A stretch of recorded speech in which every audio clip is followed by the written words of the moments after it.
আলহামদুলিল্লাহ। সম্মানিত হাজিরিন, আমরা মানুষ যতদিন দুনিয়ায় হায়াত পেয়েছি, এই হায়াতের জিন্দগির মধ্যে আমাদের কিছুদিন কাটে সুখ, আনন্দ, খুশির মাঝে, আবার কিছুদিন কাটে দুঃখ, মুসিবত, বিপদ আপদের মধ্যে। কি বলেন, কথা ঠিক কিনা? দুনিয়ার এমন কোনো মানুষ বলতে পারবে না যে তিনি তার সারাটি জীবন সুখে কাটিয়ে গিয়েছেন বা আরাম আয়েশে কাটিয়ে গিয়েছেন, এমন কেউ বলতে পারবে না। কখনো সুখ, কখনো দুঃখ, কখনো ভালো, কখনো খারাপ, কখনো আরাম আয়েশ, কখনো বিপদ মুসিবতের মধ্যেই আমাদের জীবনটা অতিবাহিত হয়, আমাদের জীবনটা কাটে। তুই ভালো খারাপ, আরাম আয়েশ বা বিপদ মুসিবতের যেই জীবন, এই সব মিলিয়ে আমাদের জীবন, আমাদের জীবনের মধ্যে সব কিছুই থাকবে। এটা আল্লাহ তাআলার একটা সিস্টেম। কিন্তু কিছু কিছু সময়ে যদি তুলনা যদি করি, দেখা যায় যে আমার ভালোর দিনগুলোর চেয়ে খারাপ দিনগুলো আসতেছে বেশি। আসে কি আসে না? দেখা যাচ্ছে যতদিন আমি ভালো থাকি এর চাইতে বেশি দিন আমি খারাপ সময় কাটাই। হয় না অনেকের? তো সেই বিষয়গুলো নিয়ে কিন্তু চিন্তা করা দরকার যে সুখ দুঃখ মিলিয়ে জীবন, কিন্তু আমার উপর কেন বারবার এত বড় বড় মুসিবত, বারবার এত বিপদ আমার আপনার সামনে কেন আসছে, সেগুলো নিয়ে চিন্তা করার দরকার আছে না নাই? আছে। তো এই বিপদ আপদ মুসিবত এগুলো আল্লাহ তাআলা কখনো কখনো দিয়ে থাকেন পরীক্ষা স্বরূপ। কি স্বরূপ? জোরে জবানটা খুলে বলেন না, কি স্বরূপ? পরীক্ষা স্বরূপ।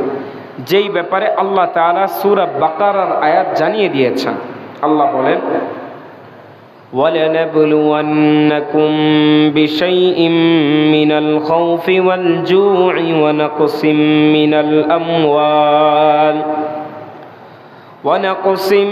مِّنَ الْأَمْوَالِ وَالْأَنفُسِ وَالثَّمَرَاتِ وَبَشِّرِ الصَّابِرِينَ। আল্লাহ তাআলা বলছেন, ও হে দুনিয়ার মানুষ, ওয়ালানাবলুওয়ান্নাকুম। আল্লাহ তাআলা এখানে যারা আরবি গ্রামার বোঝেন তাদেরকে বোঝানো যায়, আল্লাহ তাআলা এখানে নিশ্চয়তার জন্য দুইটা তাগিদ ব্যবহার করেছেন। যেমন বাংলায় যদি আমরা কাউকে কথা বলি, কেউ আমাকে বলল যে ভাই আপনি একটু আমাদের বাসায় আসেন, একটা কথা হচ্ছে ঠিক আছে ভাই আমি আসব, এটা একটা কথা। আরেকটা হচ্ছে আপনি বললেন ভাই অবশ্যই আমি আসব। দুইটা কথার মধ্যে পার্থক্য আছে না নাই? একটার মধ্যে সম্ভাবনা রয়ে যায়, আপনি আসতেও পারেন, নাও আসতে পারেন। কিন্তু পরেরটা যেটা বলা হলো যে আমি অবশ্যই আসব, এটার মধ্যে কোনো সন্দেহ আছে? কোনো সন্দেহ নেই। তো আল্লাহ তাআলাও বলছেন ওয়ালানাবলুওয়ান্নাকুম। আল্লাহ বলছেন বান্দা অবশ্যই অবশ্যই আমি তোমাকে পরীক্ষা করব, অবশ্যই আমি তোমাকে পরীক্ষা করব। وَلَنَبْلُوَنَّكُمْ بِشَيْءٍ مِّنَ الْخَوْفِ وَالْجُوعِ وَنَقْصٍ مِّنَ الْأَمْوَالِ।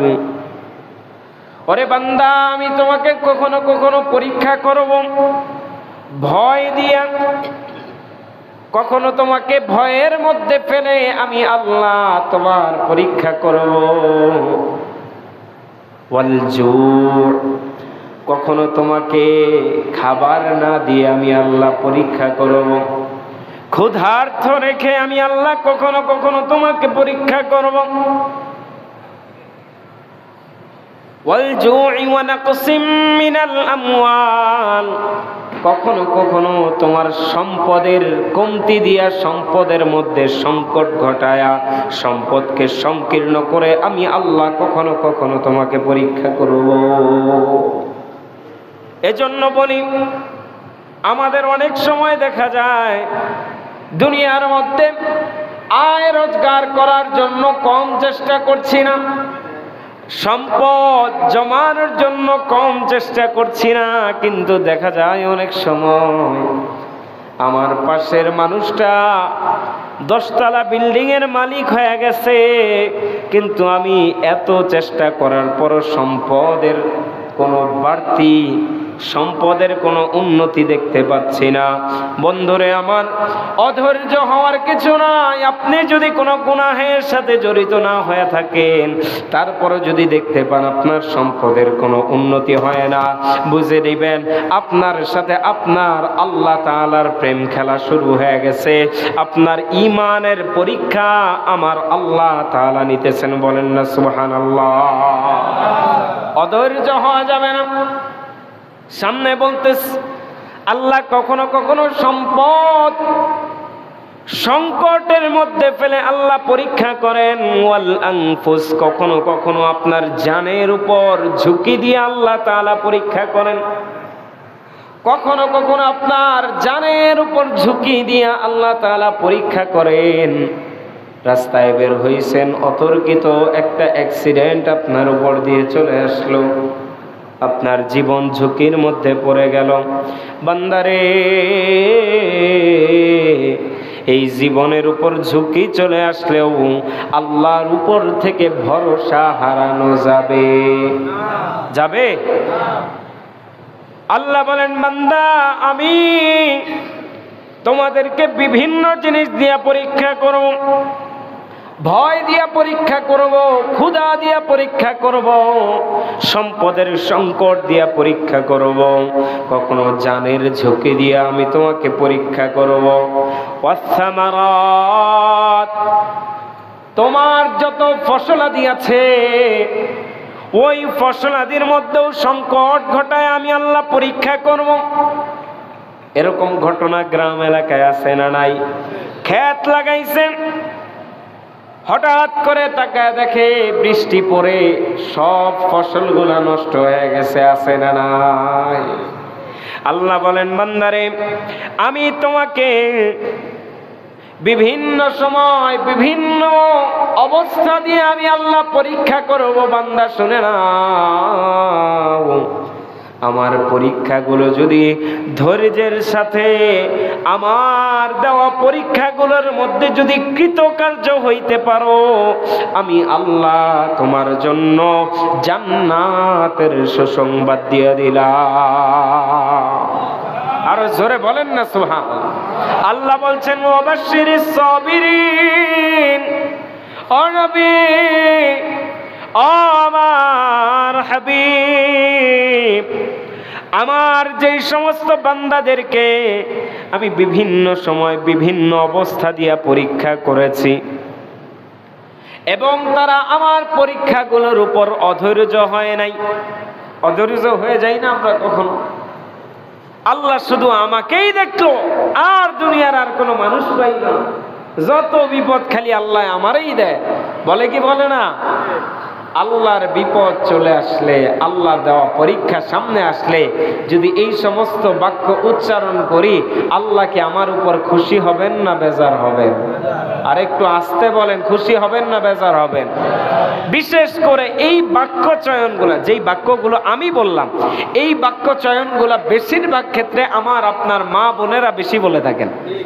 কি কথা ঠিক কিনা? তাদের মুখে দেখবেন এই কথাগুলো বেশি থাকে। আমার মাইকের আওয়াজ মা বোনদের কানেও যাচ্ছে, খবরদার এই সমস্ত কথা বলা যাবে না। এই সমস্ত কথা বলা মানে আপনি আল্লাহর যেই একটা হুকুম আপনার উপর আসছে, সেই হুকুমের উপর আপনি নারাজ, সেই হুকুমের উপর আপনি নারাজ। কিন্তু আমরা আল্লাহকে মনে প্রাণে রব হিসাবে মেনে নিয়েছি, ঠিক কিনা? আল্লাহকে মনে প্রাণে প্রতিপালক হিসাবে বেছে নিয়েছি। অর্থাৎ আল্লাহ আমাকে যেভাবে প্রতিপালন করবেন, আল্লাহ আমাকে আমার জীবন যেভাবে তরবিয়ত করবেন, যেদিকে চালাবেন আমি সেদিকে ধৈর্য সহকারে সেদিকে চলবো। আমার জীবন চলে গেলেও আমি সেদিকেই চলবো, এর উপর কোনো কথা বলা যাবে না। তো আল্লাহ তো আপনাকে মরার ঝুঁকি এখনো পর্যন্ত দেন নাই, এখনো পর্যন্ত দেন নাই। অন্য জায়গায় আল্লাহ তাআলা কঠিন কথা বলেছেন।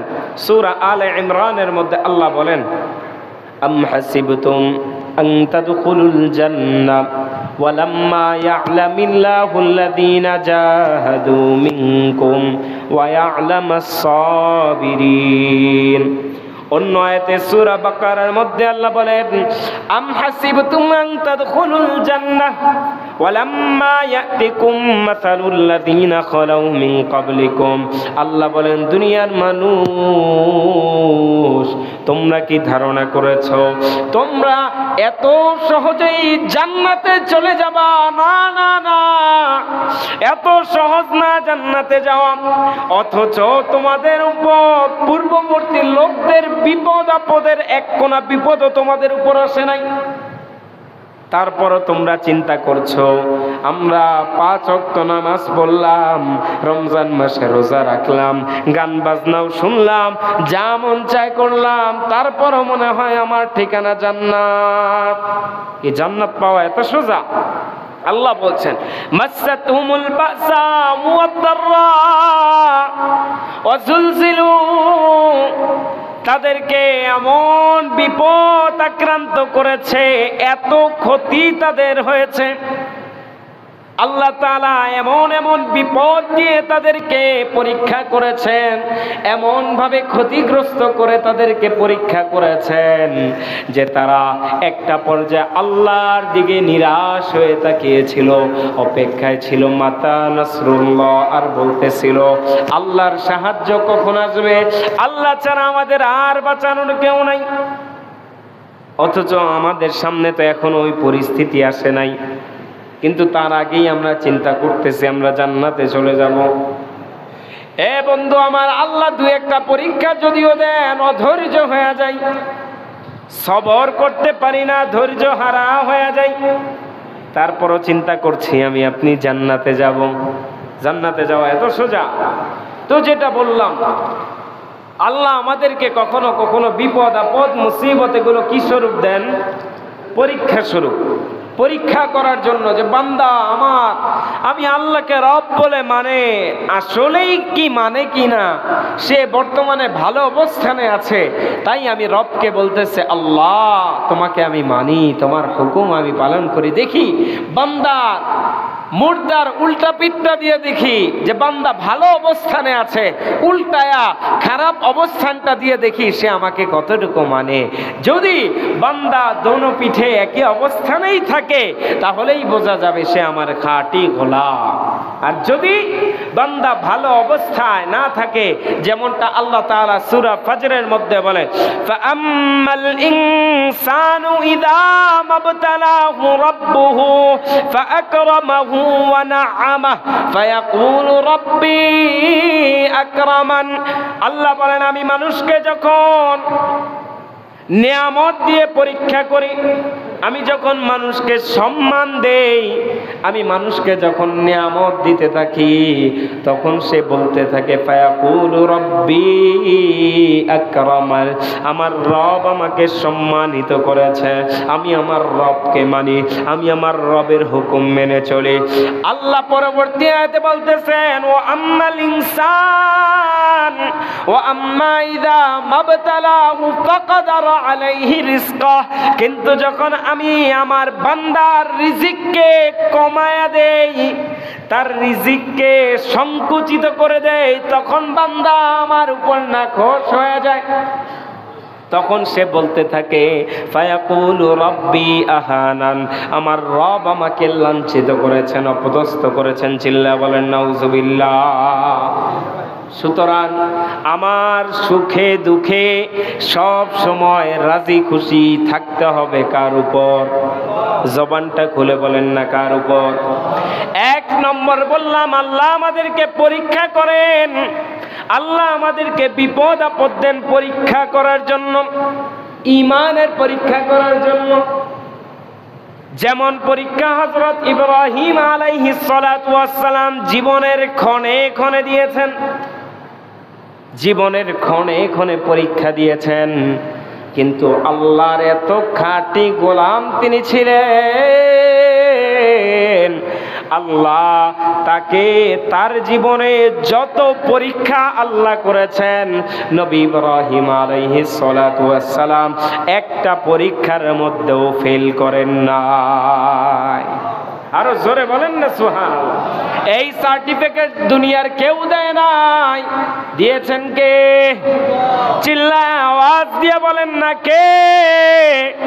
আল্লাহ বলেন ওয়াইদিবতালা ইব্রাহিম রাব্বুহু বিকালিমাত ফাআতাম্মাহুন্না, আমি আমার ইব্রাহিমকে যত পরীক্ষা করেছি, আমার ইব্রাহিম আমার একটা পরীক্ষার মধ্যেও ফেল করে নাই, সব পরীক্ষাগুলোর মধ্যে সে পাস করেছে। আর জোরে বলেন না সুবহানাল্লাহ।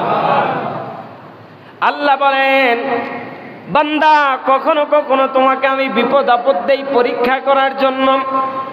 হাদিসের মধ্যে আসছে কখনো কখনো আবার আল্লাহ তাআলা বান্দাকে বিপদ আপদ দেন মর্যাদা বৃদ্ধি করার জন্য। কি করার জন্য? মর্যাদা বৃদ্ধি করার জন্য। অর্থাৎ যার উপর বিপদ যত বেশি, আল্লাহ তার মর্যাদাকে তত বেশি বাড়ায় দেন। বলেন না সুবহানাল্লাহ।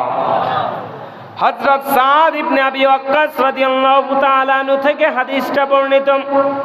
তিনি বলেন কুলতু ইয়া রাসূলুল্লাহ আইয়ুন নাসি আশাদ্দু বালা। তিনি জিজ্ঞাসা করতেছেন, ও নবী, ইয়া রাসূলুল্লাহ, ইয়া হাবিবাল্লাহ, এই পৃথিবীর মধ্যে কোন মানুষকে বেশি পরীক্ষা করা হয়? এই পৃথিবীর মধ্যে কোন মানুষকে বেশি পরীক্ষা করা হয়? আল্লাহ রাসূল সাল্লাল্লাহু আলাইহি ওয়াসাল্লাম উত্তরে বলতেছেন, আল আম্বিয়া। এই পৃথিবীতে সবচেয়ে বেশি পরীক্ষার সম্মুখীন করা হয়েছে এই পৃথিবীর মধ্যে যুগে যুগে যারা নবী ছিলেন, আল্লাহ তাআলা এই নবীদেরকে সবচেয়ে বেশি পরীক্ষার সম্মুখীন করেছে। তো এখান থেকে কি বোঝা গেল? এই পৃথিবীতে মানুষদের মধ্যে সবচেয়ে দামি কারা? নবীরা। সবচেয়ে দামি কারা? নবীরা, আম্বিয়া আলাইহিমুস সালাতু ওয়াস সালাম। তারাই পৃথিবীর মধ্যে সবচেয়ে শ্রেষ্ঠ মানুষগণ।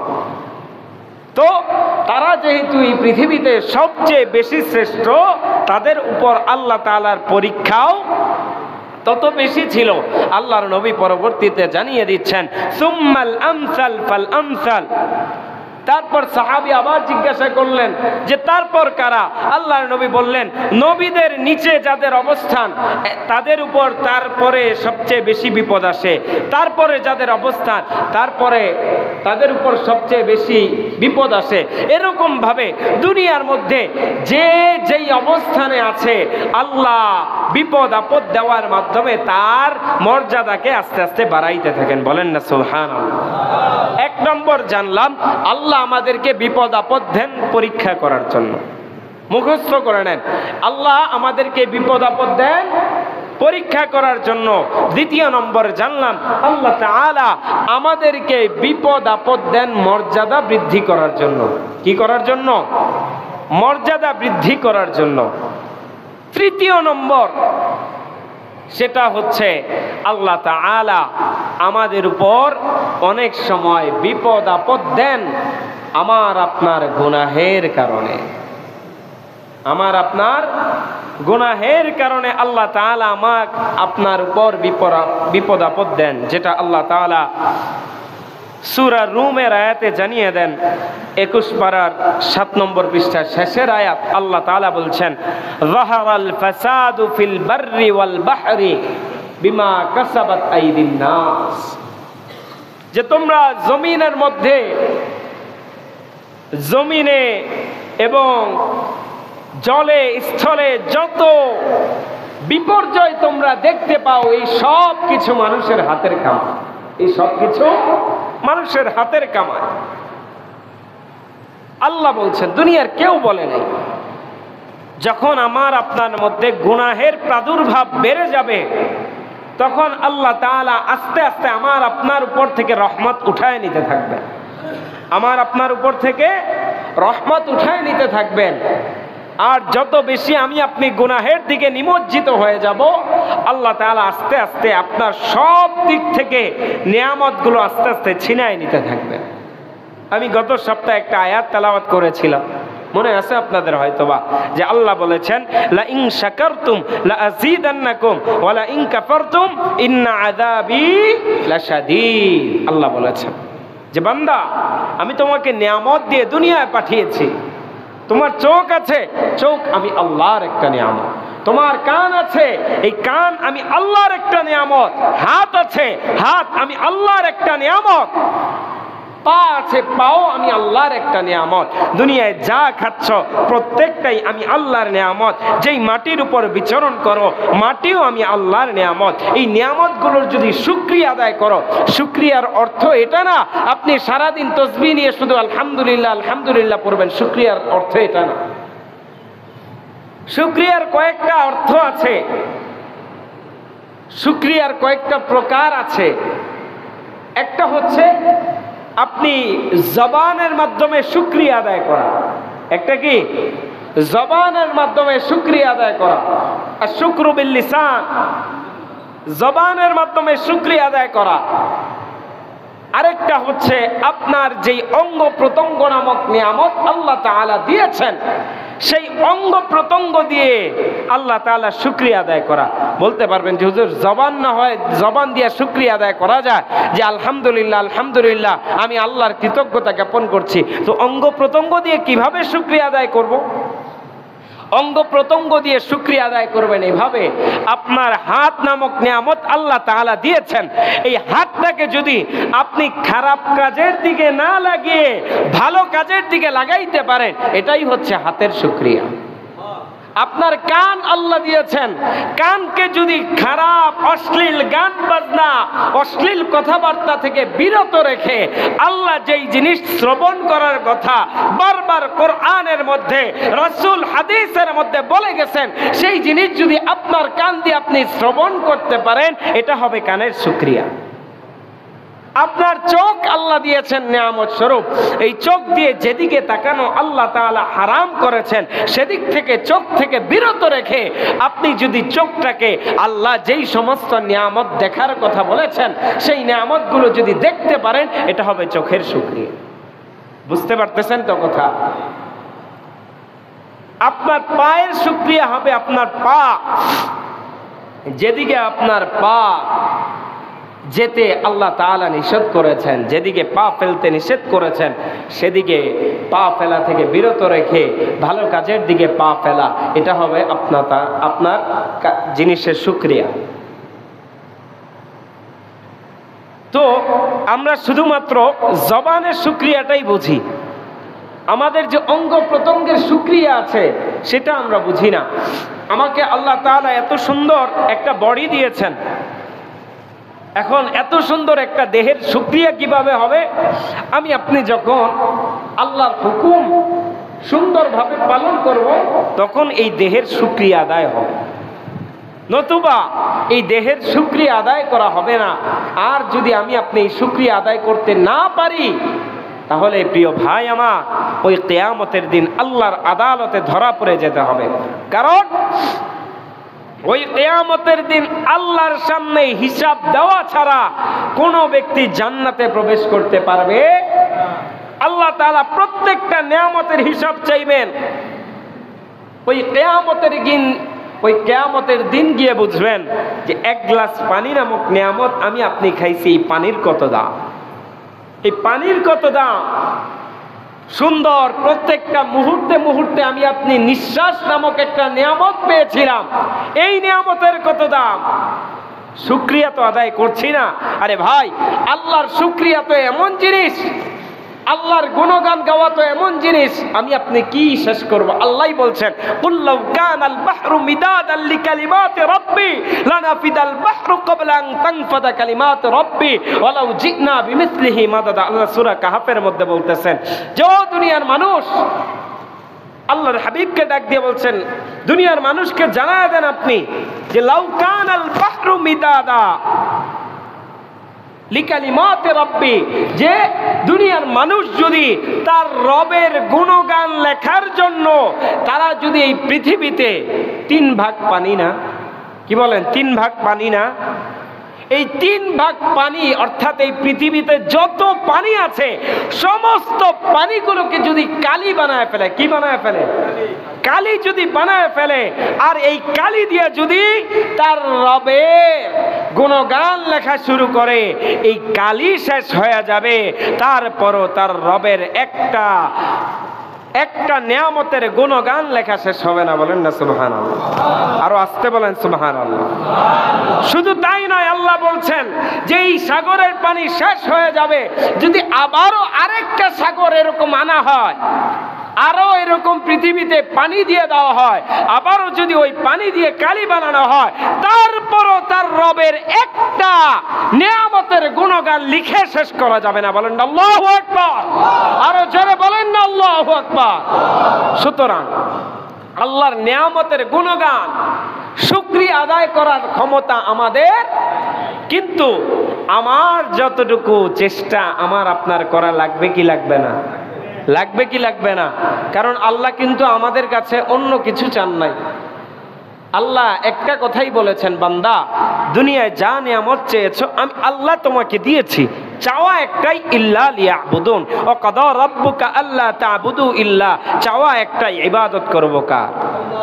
এজন্য সকলেই রাজি আছি তো ইনশাআল্লাহ যে আমরা আল্লাহর হুকুম মেনে আল্লাহর খাঁটি মুমিন গোলাম হব, রাজি আছি না ইনশাআল্লাহ। আল্লাহ আমাদেরকে কবুল করুন। বিপদ আপদ আমাদের উপর আসবে, তবে এতটুকু ইনসিওর নিজেদের মধ্যে হওয়া লাগবে যে আমার বিপদ আমার কোনো গুনাহের কারণে আসে না। কারণ এটা আমি কখন ইনসিওর হইতে পারবো, যখন আমি নিজে গুনাহ থেকে বিরত থাকতে পারবো, তখন আমি এটা বুঝতে পারবো যে আমার উপর যে বিপদটা এসেছে এটা ওই বাকি 2টা প্রকারের মধ্যে পড়ে যাবে, যে হয় আল্লাহ আমাকে পরীক্ষা করার জন্য করেছেন, আর নয়তো আল্লাহ আমার মর্যাদা বৃদ্ধি করার জন্য আমাকে বিপদ দিয়েছেন। কিন্তু যদি আমি গুনাহের ভিতরে মগ্ন হয়ে থাকি, নিমজ্জিত হয়ে থাকি, তখন কিন্তু এটা বলার কোনো উপায় থাকবে না যে আল্লাহ আমাকে পরীক্ষা করার জন্য বিপদ দিচ্ছেন। কথা বলেন ঠিক কি না? এজন্য আমরা গুনাহ থেকে বেঁচে থাকবো তো ইনশাআল্লাহ। আরো কি কি কারণে আমাদের সমাজের মধ্যে বিপর্যয় ভয়াবহতা নেমে আসে, সেই বিষয়গুলো নিয়ে ইনশাআল্লাহ আগামী জুমায় আপনাদের সামনে বিস্তারিত আলোকপাত করব। ওমা তাওফীকি ইল্লা বিল্লাহ। কেউ কথা বলবে? আমাদের সামনে এখন